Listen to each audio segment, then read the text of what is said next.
Paz a todos, bom dia.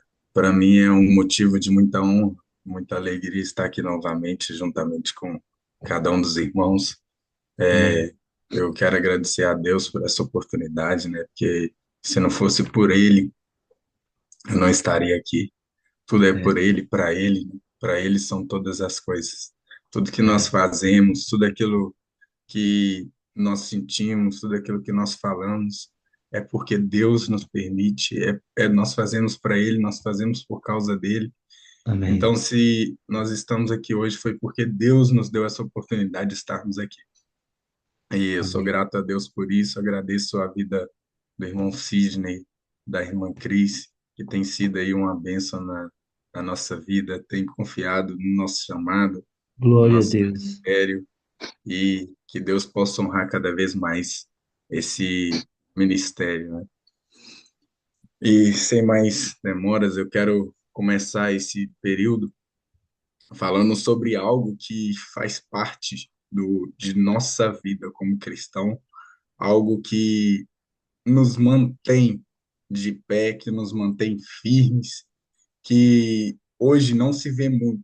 Hoje é uma coisa que tem sido escassa nos dias atuais que nós estamos vivendo, devido a tudo aquilo que tem acontecido, a tudo aquilo que tem passado, porque às vezes a gente se pergunta, né? Muitas das vezes chega em certa situação que a gente começa a se perguntar: será que Deus está comigo? Será que é, isso tudo que está acontecendo, a mão de Deus ainda continua comigo? Tem certos períodos que a gente se pergunta, né? Será que eu estou longe de Deus? Será que Deus está longe de mim? Porque na maioria das vezes a gente não pergunta, eu estou longe de Deus. Às vezes, a maioria das vezes nós perguntamos, será que Deus está longe de mim? Porque a gente nunca quer colocar a responsabilidade como nossa, na maioria das vezes. Nós queremos sempre trazer essa responsabilidade para alguém. E no caso, a gente quer falar com Deus. Deus, será que o Senhor está longe de mim? Então, às vezes, a gente se sente longe. Parece que não vai ter volta, parece que não vai ter saída. E eu já passei por um certo período da minha vida em que eu sempre cresci na igreja. Eu nasci na igreja, minha família sempre foi cristã, então eu sempre fui evangélico, sempre tive uma vida na igreja. Mas chega um período da adolescência, chega um certo período que a gente quer ser livre, né? Porque na cabeça do jovem está sendo preso, está ali sendo forçado a fazer aquilo. Então a gente quer ser livre, quer aproveitar o mundo, quer viver o mundo. E eu, infelizmente, me deixei passar por essa situação. Fui sair dos caminhos do Senhor por um certo período, e ali chegava um certo momento da minha vida que parecia que tá tudo acabado. Era um vazio tão grande que não sei se parece que não tinha nada ali. Eu mesmo estando cheio de gente, cheio de tudo, mas parece que eu não tinha nada. E não só parece, né? Na verdade, o mundo, ele é falso. O mundo, ele traz falsas esperanças, ele traz falsas certezas para nós. Parece que a gente tem tudo no mundo. Parece que a gente tem vida, parece que a gente tem alegria, parece que a gente tem dinheiro. Só parece. Porque, na verdade, a gente não tem nada. Porque sem Deus, nada é suficiente. Sem Deus, nada vai nos preencher. E eu senti um vazio tão grande que aquele vazio não era preenchido com bebidas, não era preenchido com pessoas, não era preenchido com amigos, não era preenchido com nada disso. Era o vazio de Deus. Era o espaço de Deus que faltava no meu coração. Então, às vezes eu perguntava, será que tem volta? Será que existe saída para isso? Será que Deus ainda vai olhar para mim? Será que Deus ainda vai me ver? Mas Deus, ele é tão misericordioso que não importa aquilo que nós fazemos, não importa ao nível que nós chegamos. Deus é capaz de tirar um homem de lá do fundo do poço e trazer ele novamente. Deus é capaz de tirar um homem até da morte, se for possível, e trazer a vida. Por quê? Porque a palavra de Deus diz que as promessas de Deus nunca passarão. Pode passar os céus e a terra, mas as promessas de Deus nunca passarão. E sempre foi promessa de Deus na minha vida. Por mais que o inimigo tenha tentado me tirar, por mais que o inimigo tenha tentado me afastar da presença, mas Deus já tinha uma história decretada para mim. Deus já tinha algo planeado para a minha vida. Então, cada um de nós temos um propósito diante de Deus. Tudo aquilo que nós passamos, tudo aquilo que Deus permite que aconteça conosco, é para um propósito maior. Então, tudo que eu vivi hoje, hoje eu posso entender. Tudo aquilo que eu vivi no passado, hoje eu posso entender que Deus tem um propósito. Então, tudo aquilo que aconteceu, tudo aquilo que eu tive, tudo aquilo que passou sobre a minha vida, é porque hoje eu estaria aqui. É porque Deus me chamou para estar aqui hoje. Então, eu precisei passar por esses processos, eu precisei passar por essa situação para que eu pudesse curar pessoas, para que eu pudesse alcançar pessoas. Então, cada um de nós somos chamados por um propósito. E hoje eu quero falar sobre algo muito, muito, mas muito importante na vida do crente, que é o arrependimento. E o arrependimento, ele nos faz voltar para casa. O arrependimento é o que nos traz de volta para casa. Então, não adianta uma pessoa se considerar cristã, ser uma pessoa que frequenta a igreja, ser uma pessoa que tem um relacionamento com Deus e ela não tem um arrependimento. E o arrependimento, ele não é só é uma vontade. Eu sinto mal e eu tenho vontade de voltar, eu tenho vontade. O arrependimento ele é muito mais profundo do que isso. O arrependimento, ele gera algo muito mais profundo. E é isso que eu quero trazer nessa manhã. Eu quero ler como base 2 Coríntios, capítulo 7, versículo 10. É o versículo base para essa palavra de hoje.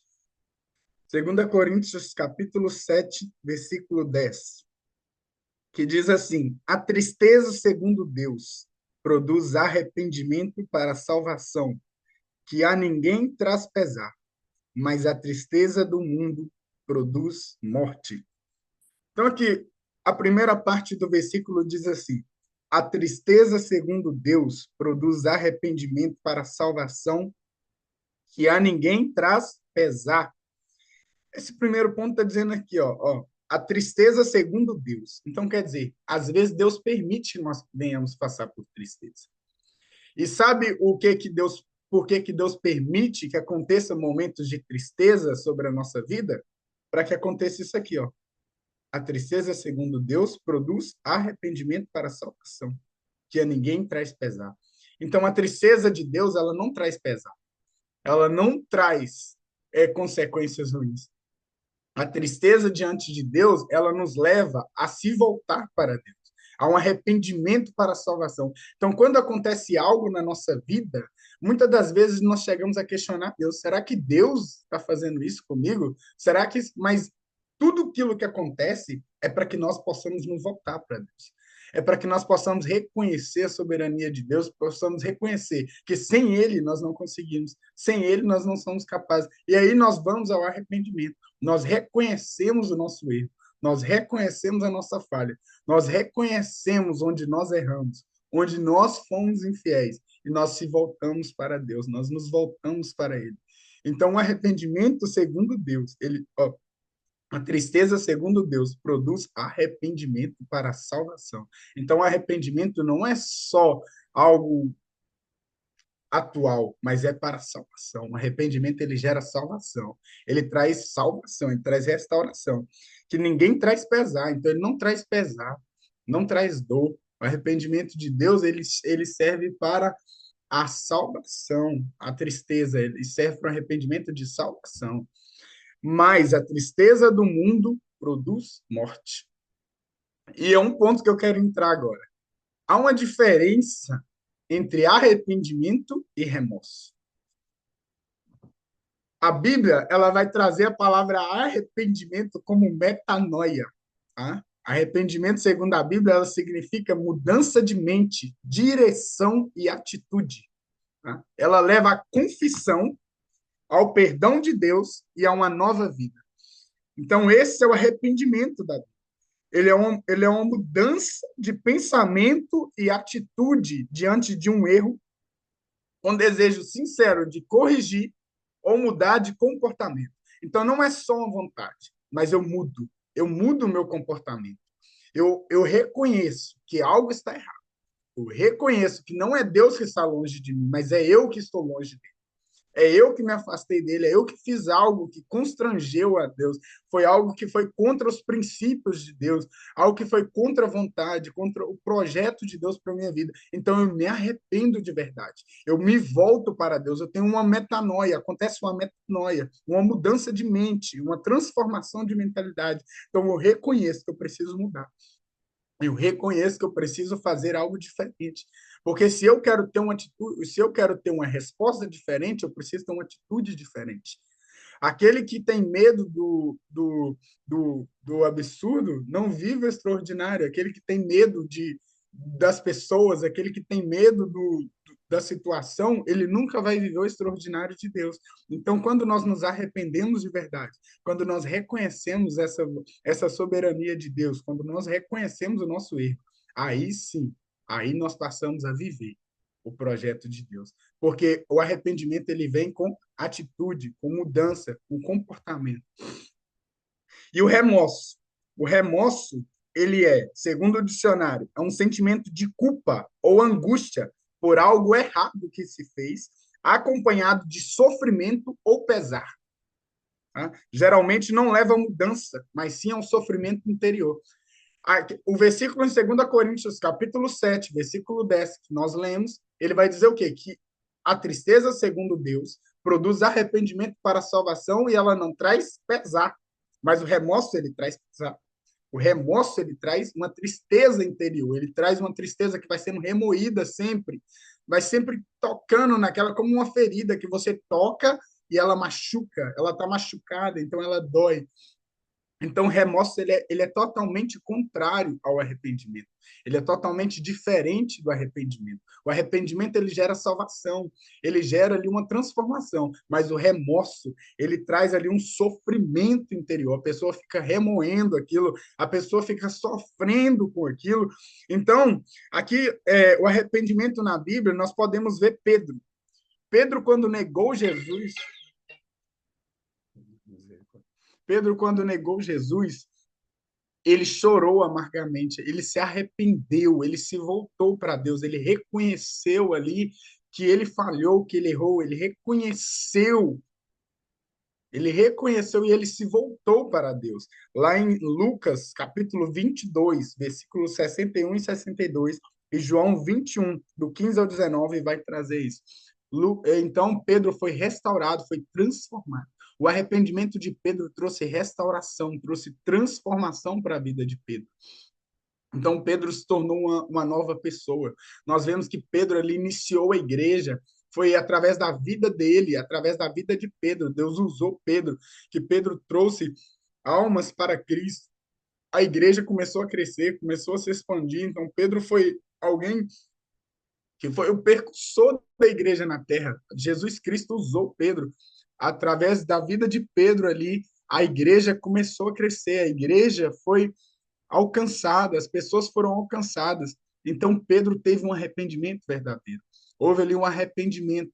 Ele não só teve vontade, ele não só teve desejo de mudar, ele não só teve ali, eu errei, e voltou a fazer tudo de novo, e não se arrependeu, não se voltou para Deus. Não, Pedro teve uma atitude, Pedro se voltou para Deus, se arrependeu, chorou amargamente, reconheceu ali a falha, reconheceu que Deus é a soberania de Deus sobre a vida dele, o quanto ele era dependente dele. Então ali ele se volta para Deus e Deus transforma a vida de Pedro. Então Pedro se torna uma nova pessoa. Nós vemos também um remorso. Judas, na Bíblia vai trazer Judas. Judas, depois de trair Jesus, ele até devolve as moedas, mas ele não se volta para Deus. Ele não se arrepende de verdade. Ele não reconhece o erro dele, ele não reconhece que ele errou ali, ele não reconhece, ele fica remoendo o que ele fez, ele fica com aquela tristeza interior, aquele sentimento no seu interior, e acontece o quê? Ele se suicida. Nós vemos lá em Mateus 27, do versículo 3 ao 5, ele não aguenta tanto sofrimento que ele chega a se suicidar, a se matar por causa desse sofrimento. Então, aqui nós vemos claramente a diferença entre o remorso e o arrependimento. E o que eu quero trazer para nós é que nós venhamos ter esse espírito de arrependimento. Porque, como nós lemos aqui em 2 Coríntios, a tristeza diante de Deus, ela não traz pesar, ela não traz dor. Nós não vamos sofrer dores quando nos arrependemos, mas o remorso, ele traz uma tristeza, ele traz uma dor que nós vamos carregar sempre. Nós vamos sempre remoer. Então, que nós venhamos nos voltar para Deus e reconhecer: Deus, eu errei, mas eu estou disposto a mudar, eu estou disposto a fazer diferente. Eu preciso fazer diferente. Então, é essa metanoia, essa mudança de mentalidade que precisa acontecer na nossa vida. Porque o crente, ele precisa entender que o arrependimento é um ato de fé. E a Bíblia diz o quê? Que o justo viverá pela fé. Nós vivemos pela fé. Nós não vivemos por aquilo que vemos, por aquilo que cremos, por aquilo que pensamos, mas por aquilo que nós cremos. O crente, o justo, ele vive por aquilo que crê e não por aquilo que vê. Então, o arrependimento ele é um ato de fé. Nós temos fé naquilo que nós cremos. Nós temos fé em Jesus Cristo e por isso nós nos arrependemos, nós reconhecemos que nós somos dependentes dele e que nós somos falhos, nós somos sujeitos a falhar, sujeitos a errar. Mas quando nós reconhecemos, nos voltamos para Deus, então há uma transformação, há uma mudança, há uma metanoia acontecendo em nós, na nossa vida. Lá em Romanos, capítulo 2, versículo 4, vai dizer assim: ou desprezas tu as riquezas da sua benignidade e paciência e longanimidade, ignorando que a benignidade de Deus te leva ao arrependimento? Então aqui nós vemos outra vez, ó, a benignidade, a paciência e a longanimidade de Deus, ela nos leva ao arrependimento. Então nós não podemos ignorar. A paciência, ela vai gerar em nós força, ela vai gerar em nós fé. Então, muitas das vezes nós queremos tudo muito rápido. Nós queremos que as coisas aconteçam muito rápido. Nós queremos que Deus faça muito rápido. E nós nos esquecemos que Deus tem um propósito. Deus tem um plano sobre a nossa vida e cada processo que nós passamos, tudo aquilo que nós passamos é para algo maior. Então Deus já tem algo preparado para nós. Então nós precisamos entender que o processo ele é necessário. Então, nós não podemos desprezar a benignidade de Deus, nós não podemos desprezar a paciência. Tudo aquilo que Deus tem para nós, ele é bom. Tudo aquilo que a palavra de Deus diz o quê? Que a vontade de Deus ela é boa, perfeita e agradável. Então, Deus nunca vai fazer algo para que nós venhamos nos prejudicar, para que nós venhamos morrer. Todo o processo de Deus é para que nós venhamos crescer, amadurecer, nos fortalecer e não para a nossa morte. Então, a palavra de Deus ela é clara em dizer: tudo aquilo que acontece conosco é para que nós venhamos chegar ao arrependimento, para que nós venhamos reconhecer Deus, para que nós venhamos nos achegar a Deus. Lá em Mateus capítulo 5, versículo 4, vai dizer assim, ó: bem-aventurados que choram, porque eles serão consolados. Então nós já vemos aqui em Romanos 2:4. Primeiro, nós reconhecemos a bondade de Deus. O arrependimento, ele traz isso para nós. Primeiro, nós reconhecemos a bondade, nós reconhecemos a soberania de Deus. E depois, nós recebemos a consolação. Porque a Bíblia diz, ó, lá em Mateus 5:4, bem-aventurados que choram, felizes os que choram, porque eles serão consolados. Então, quando nós choramos diante de Deus, quando nós nos arrependemos diante de Deus, quando nós se voltamos para Deus, há consolo para a nossa vida, a restauração, a transformação. Nada está acabado, nada está perdido diante de Deus. Não há nada, não há alguém que Deus não possa alcançar. Não há problemas que Deus não possa alcançar. Por mais perdido que alguém esteja, a salvação, a restauração, Deus ainda pode alcançar. Quando há um arrependimento genuíno, quando há um arrependimento verdadeiro, o Espírito Santo de Deus, ele traz consolo. A Bíblia diz que Deus não rejeita os contritos. Deus não rejeita um coração contrito. Deus não rejeita um coração arrependido. Um coração arrependido, ele alcança Deus, ele alcança a misericórdia de Deus. Ele alcança o Senhor. Então, quando nós nos voltamos diante de Deus, quando nós nos arrependemos, Deus nos alcança. Deus se volta nós nos voltamos para ele e ele se volta para nós. Porque toda ação, ela gera uma reação. Quando nós agimos diante de Deus, Deus reage diante de nós. Então, quando nós fazemos algo para Deus, Deus faz algo para nós. Então, quando nós nos arrependemos, quando nós nos voltamos, então Deus ele se volta para nós. Então, é muito lindo quando nós lemos esses versículos e quando nós entendemos que não depende só de Deus, não é Deus que faz tudo, ele é soberano, ele tem o controle de tudo, mas depende de nós. Nós precisamos primeiro tomar atitude para que Deus faça aquilo que já está decretado no céu para nós. Todas as bênçãos celestiais já estão decretadas para nós, já estão no céu para nós. Nós precisamos alcançá-las, nós precisamos vivê-las. E para isso nós precisamos nos levantar, nós precisamos tomar uma atitude, nós precisamos nos posicionar diante das situações. Lá em Lucas capítulo 15, versículos 11 ao 24, nós vamos ver a parábola do filho pródigo. Nós vamos ver esse filho que quer a herança, não, já está cansado ali da vida que tem, já quer viver uma vida diferente, então pede a herança do pai, pede, olha, pai, me dá minha herança aí que eu quero aproveitar, eu quero viver a minha vida. Então ele vai, gasta tudo, vive a sua vida com pessoas, e no fim é perdido, no fim é abandonado, não tem mais dinheiro, não tem mais o que oferecer para as pessoas, então as pessoas abandonam, as pessoas o deixam só, então ele se volta, ele reconhece, olha, lá na casa do meu pai, até os escravos viviam melhor do que eu estou vivendo hoje. Até os servos eram melhores do que eu estou hoje. Então eu vou voltar para a casa do meu pai. Eu vou voltar de onde eu vim. Por mais que meu pai me receba como escravo, como servo, mas eu estarei melhor do que aqui. Então aqui nós podemos ver, olha, ele vê, ele reconhece. Não, eu realmente errei. Eu realmente estou longe da casa do meu pai, então preciso voltar para a casa do meu pai. Então ele se volta para a casa do seu pai. Lá no versículo 24 vai dizer assim, ó, porque este meu filho estava morto e reviveu, tinha se perdido e foi achado. E eles começaram a se alegrar. Então houve festa quando o filho retornou. Ele esperava que ele fosse recebido como servo, mas o pai já estava de braços abertos para recebê-lo novamente como filho.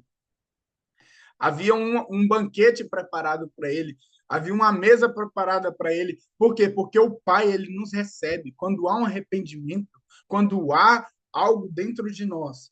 Quando o nosso coração reconhece, se volta para Deus, o Pai já está de braços abertos nos esperando. A mesa já está preparada, o banquete já está feito para nós.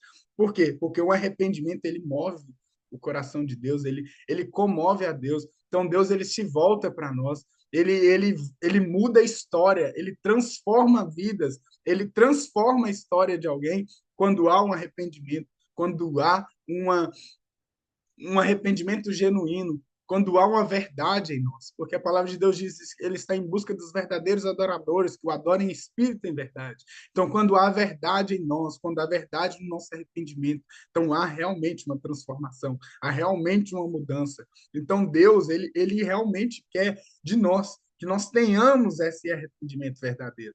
Porque não adianta eu ficar só na vontade, só no desejo. Ah, eu quero mudar, eu quero fazer diferente, mas eu nunca mudo, eu nunca faço. Eu sempre vivo naquele remorso. Eu erro, vou lá, oro, volto a errar de novo, depois oro, depois volto a errar de novo. Então isso é um remorso, é um sofrimento constante. Eu fico ali remoendo aquilo, eu fico sofrendo constantemente, mas o arrependimento não.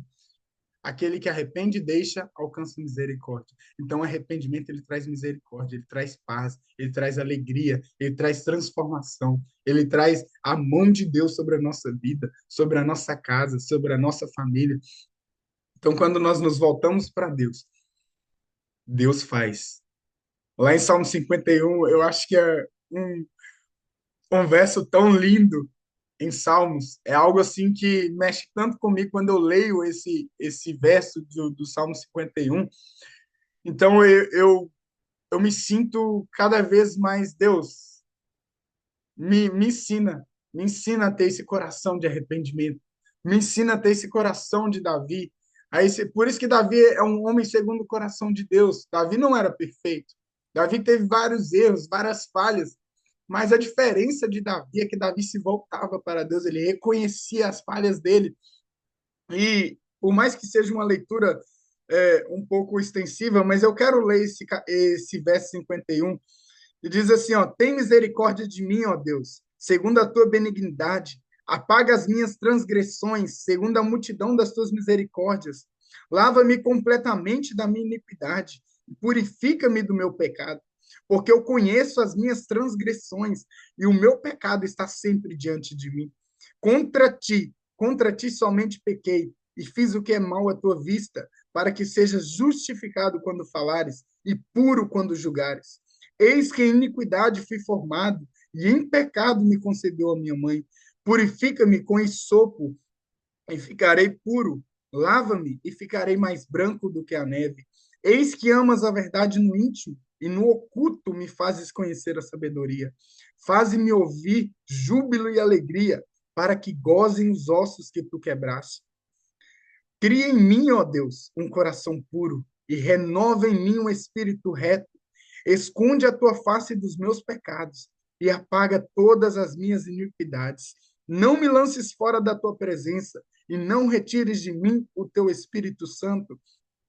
Torna a dar-me a alegria da tua salvação e sustém-me com um espírito voluntário. Então ensinarei aos transgressores os teus caminhos, e os pecadores a ti se converterão.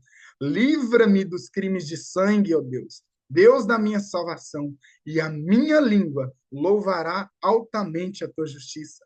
Abre, Senhor, os meus lábios, e a minha boca entoará o teu louvor, pois não desejas sacrifício, senão eu os daria. Tu não te deleitas em holocaustos. Os sacrifícios para Deus são um espírito quebrantado. A um coração quebrantado e contrito, não desprezarás, ó Deus. Faze o bem a Sião, segundo a tua boa vontade. Edifica os muros de Jerusalém. Então te agradarás dos sacrifícios de justiça, dos holocaustos e das ofertas queimadas. Então se oferecerão novilhos sobre o altar. Então é muito lindo esse Salmo 51. Porque Davi, gente, Davi, ele tinha tudo. Davi, ele tinha riqueza. Davi foi um rei renomado, um rei que tinha, foi um dos reis mais famosos de Israel. Tanto que se ouve falar, Jesus, filho de Davi, ouve tanto falar do reinado de Davi, porque Davi, ele teve um reino grande, um reino grandioso. Mas aqui em Salmo 51, em momento nenhum, nós vemos Davi falando sobre o reino. Em momento nenhum nós vemos Davi falando, ai, não me tires o reino, não me tires as minhas riquezas, não me tires tudo aquilo que eu tenho. Mas Davi só se lembra de Deus. Ele fala, Deus, eu posso ter tudo isso, mas se eu não tiver a tua presença, não adianta nada. Ele está falando, eu reconheço as minhas iniquidades, eu reconheço as minhas falhas. Eu te peço, tem misericórdia de mim. Não me lances fora da tua presença e nem retires de mim o teu Espírito Santo. Ele está dizendo, cria em mim um coração puro e renova em mim um espírito reto. Ele está dizendo, Deus, me purifica, me faz limpo a cada dia, me faz entender que eu sou dependente do Senhor, que não importa o que eu tenha, não importa as riquezas que eu tenha, não importa o trono, mas que possa reinar em mim o Senhor. Porque eu posso perder tudo, mas eu não quero perder a tua presença. Eu não quero perder o mais importante que eu tenho na minha vida, que é a tua presença, que é o teu Espírito Santo. Então, Davi, ele entendia o poder do Espírito Santo sobre a vida dele. Ele entendia a importância do Espírito Santo sobre a vida dele. Então, ele se volta para Deus e fala, Deus, me purifica, me limpa. Não me lances fora da tua presença. Não retires de mim o teu Espírito Santo. Ele estava dizendo, Deus, para mim o mais importante é a tua presença. O mais importante é o teu Espírito Santo. Não adianta eu ter tudo isso. Mas se eu não tiver o Senhor, para mim não faz sentido. Para mim não tem valor. Então, algo que me toca muito aqui é que Davi, ele reconhece isso.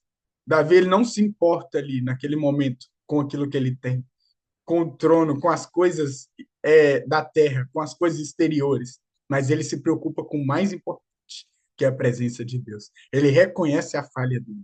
Ele reconhece, Deus, eu realmente errei, eu realmente falhei. E nesse momento eu quero me voltar para o Senhor.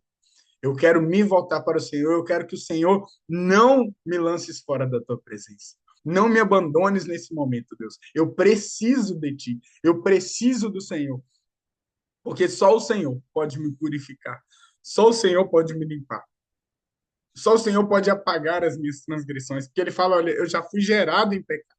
Eu já fui gerado em transgressões. A minha natureza é pecadora. A minha natureza é de pecado. Se eu não tiver com o Senhor, eu não consigo. Se eu não tiver debaixo da bênção do Senhor, se eu não tiver debaixo da tua vontade, eu não consigo. Ele estava dizendo aqui isso. Ele estava dizendo: Deus, sem o Senhor eu não consigo. Sem o Senhor eu não sou capaz. Então não lances a tua presença de mim. Não retires o teu Espírito Santo. Eu preciso do Espírito Santo na minha vida. Então, nós entendemos que o Espírito Santo ele traz arrependimento. É o Espírito Santo que nos consola, é o Espírito Santo que nos convence do pecado, é o Espírito Santo que nos traz um arrependimento verdadeiro, um arrependimento genuíno, é através dele. Então, que nós venhamos entender que nós somos dependentes do Espírito Santo, que nós precisamos dele. E é muito forte isso. Então, se nós vemos aqui, olha, por que nós precisamos desse arrependimento?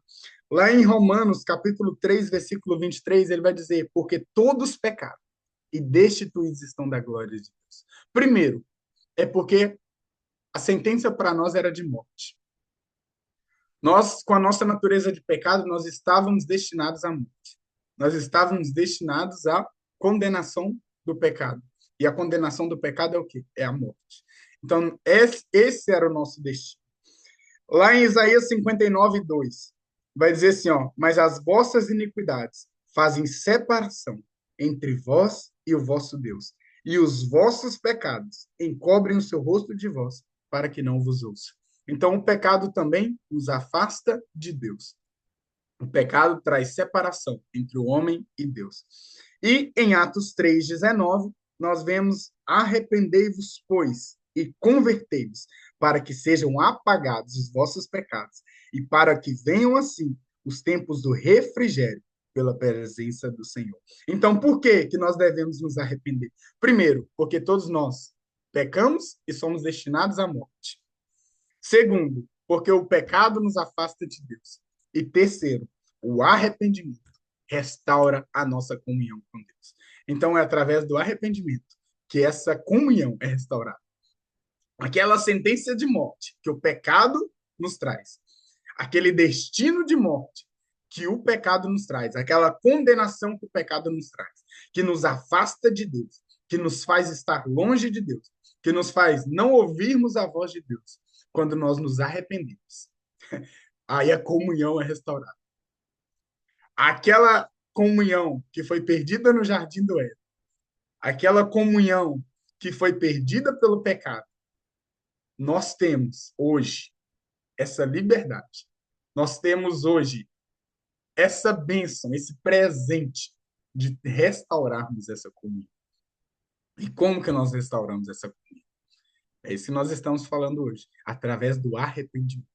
É no arrependimento que nós nos voltamos para Deus. É que nós restauramos a comunhão com Deus. É que nós vivemos aquilo que Deus tem para nós. É que nós vivemos todos os projetos de Deus para nós. Porque muitas das vezes nós nos vemos pensando: Deus, por que eu não estou vivendo isso? Por que o Senhor tem tantas promessas na minha vida, mas eu não estou vivendo essas promessas? Mas nós não estamos dispostos a viver o processo.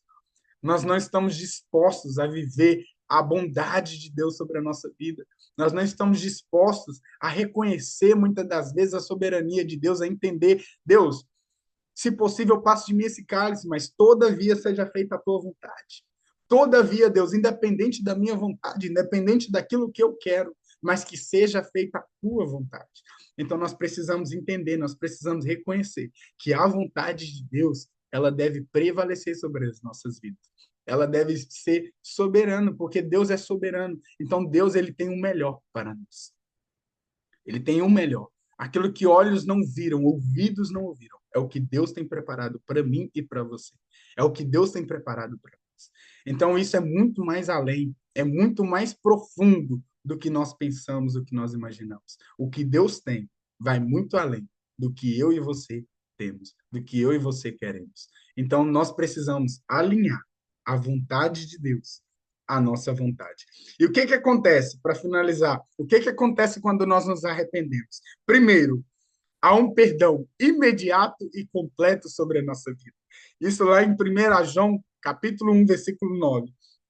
Diz assim, ó: se confessarmos os nossos pecados, ele é fiel e justo para nos perdoar os pecados e nos purificar de toda injustiça. Então ele está dizendo aqui, ó, se nós confessarmos, Deus é fiel e justo para nos perdoar. E ele não só nos perdoa, mas ele nos purifica de toda injustiça.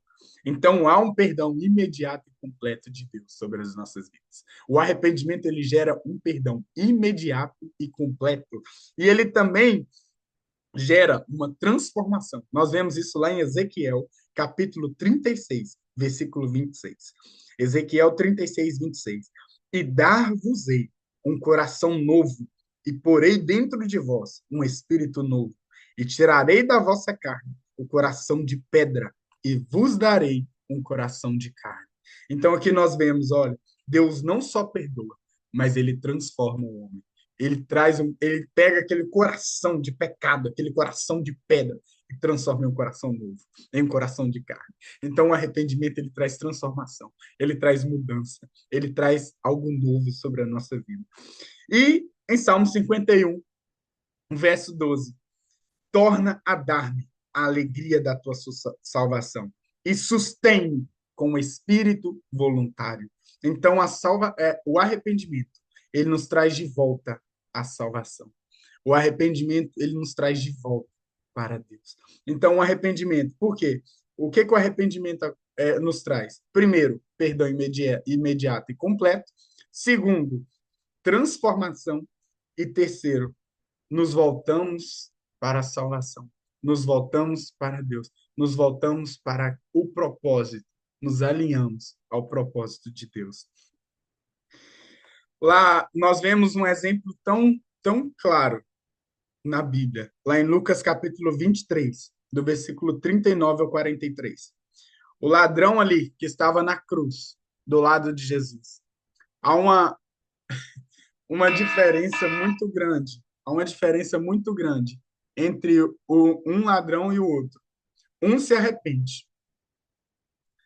E esse que se arrepende, Jesus fala com ele, olha, ainda hoje estarás comigo no paraíso. Deus não olhou por que que ele estava ali na cruz. Porque Jesus estava ali sem pecado. Jesus assumiu o nosso pecado.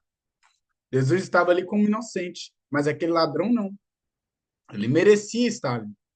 Mas Jesus não olhou para aquilo que ele fez. Jesus não olhou para a natureza dele. Jesus olhou, olha, o seu arrependimento abriu as portas do céu para a sua vida. O seu arrependimento trouxe salvação para a sua vida. Então Jesus disse para ele, ainda hoje você estará comigo no paraíso. Essa atitude que você teve de arrependimento, de reconhecer que você errou, que você precisa de mim, essa atitude te leva a viver a salvação. Então, e o outro se perdeu. Por quê? Porque não houve arrependimento. Não houve atitude, não houve mudança. Mas aquele que se arrependeu teve espaço. As portas do céu foram abertas para ele. Porque o arrependimento, ele traz uma mudança. O arrependimento, ele traz a salvação. O arrependimento, ele traz uma transformação. Então, algo aconteceu ali. Algo aconteceu na vida daquele ladrão. Ele houve ali um constrangimento. E esse constrangimento trouxe um arrependimento verdadeiro sobre a vida dele. Ele reconheceu que Jesus estava ali inocente, mas que ele precisava ser perdoado, que ele precisava viver esse perdão de Deus. Então, que nós possamos entender, que eu quero que nós entendamos hoje nessa manhã, que a nossa vida precisa ser, cada dia, uma vida de arrependimento. Que nós não venhamos ser como Judas, Ou como Saul, que viveu remorso, e viveu ali remoendo o pecado, remoendo aquilo que fez, e ter um fim trágico, um fim de sofrimento, mas que nós venhamos ter uma vida de arrependimento, para que nós venhamos nos alinhar à vontade de Deus, para que nós venhamos alcançar essa salvação que já está nos dada, que Deus já nos deu, para que nós possamos viver todos os planos e projetos de Deus na nossa vida. E que nós possamos nessa manhã reconhecer a soberania de Deus, reconhecer, assim como Davi fala, Deus, não importa o que eu tenho, não importa quem eu sou, mas importa quem tu és na minha vida. E não, então não me lances fora de ti, não me lances fora da tua presença. Não retires de mim o teu Espírito Santo, porque eu reconheço que sem a tua presença, sem o teu Espírito Santo, eu não consigo, eu não sou ninguém, eu não sou capaz. Então, que nessa manhã nós possamos ficar com essa palavra e entender a importância de nos voltarmos para Deus, de nos arrependermos, para que nós possamos viver e alcançar todas as bênçãos de Deus sobre a nossa vida.